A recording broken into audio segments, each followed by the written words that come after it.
Hello दोस्तों, स्वागत है आपका हमारे चैनल पर। आज की इस वीडियो में हम होली के त्यौहार की जो हिस्ट्री है उसके ऊपर ध्यान देंगे कि क्यों मनाई जाती है होली। होली मनाने का कारण क्या था। होली वसंतोत्सव के रूप में फाल्गुन मास की पूर्णिमा के दिन मनाई जाती है। यह दिन सतयुग में विष्णु भगवान की भक्ति का प्रतिफल के रूप में सबसे अधिक महत्वपूर्ण दिनों में से माना जाता है। होली हिंदुओं का सांस्कृतिक, धार्मिक और पारंपरिक त्योहार है। सनातन धर्म में प्रत्येक मास की पूर्णिमा का बड़ा ही महत्व है और यह किसी न किसी उत्सव के रूप में मनाई जाती है। दोस्तों, अगर हम बात करें होली की हिस्ट्री के बारे में, जो भक्त प्रहलाद से जुड़ी कथा है उसके ऊपर हम थोड़ा सा ध्यान देंगे।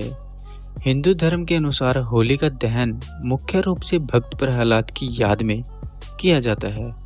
भक्त प्रहलाद राक्षस कुल में जन्मे थे, परंतु वे भगवान नारायण के बहुत ही बड़े भक्त थे। उनके पिता हिरण्यकश्यप को उनकी ईश्वर भक्ति अच्छी नहीं लगती थी, इसलिए हिरण्यकश्यप ने प्रहलाद को अनेकों प्रकार के कष्ट दिए। उनकी बुआ होलिका थी, जिनको ऐसा वस्त्र वरदान में मिला हुआ था जिसको पहनकर वह आग में बैठने पर आग उनको जला नहीं सकती थी।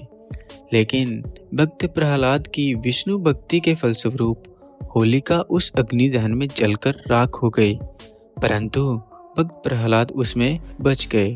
उनका बाल भी बांका न हो सका। शक्ति पर शक्ति की विजय की जीत में यह खुशी का उत्सव मनाया जाने लगा।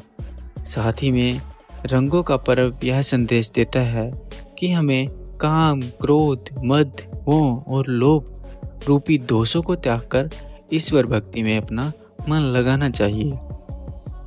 दूसरी कथा आती है राधा कृष्ण के पवित्र प्रेम से संबंधित। होली का त्योहार राधा कृष्ण के पवित्र प्रेम से जुड़ा हुआ है। पौराणिक समय में श्री कृष्ण और राधा की बरसाने की होली के साथ ही होली के उत्सव की शुरुआत हुई। आज भी बरसाने में नंदगांव की लठमार होली विश्व विख्यात है। नंबर 3 जो गाथा है कामदेव की तपस्या के बारे में।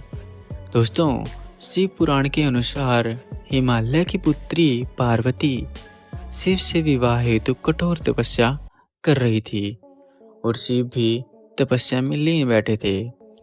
इंद्र का भी शिव पार्वती के विवाह में स्वार्थ छिपा हुआ था, क्योंकि ताड़कासुर का वध शिव पार्वती के पुत्र द्वारा ही होना तय था।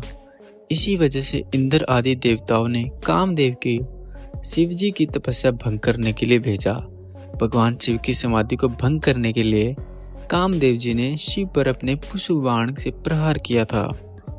उस बाण से शिव के मन में प्रेम और काम का संचार होने के कारण उनकी समाधि भंग हो गई। इससे क्रुद्ध होकर शिव जी ने अपना तीसरा नेत्र खोल कामदेव को भस्म कर दिया।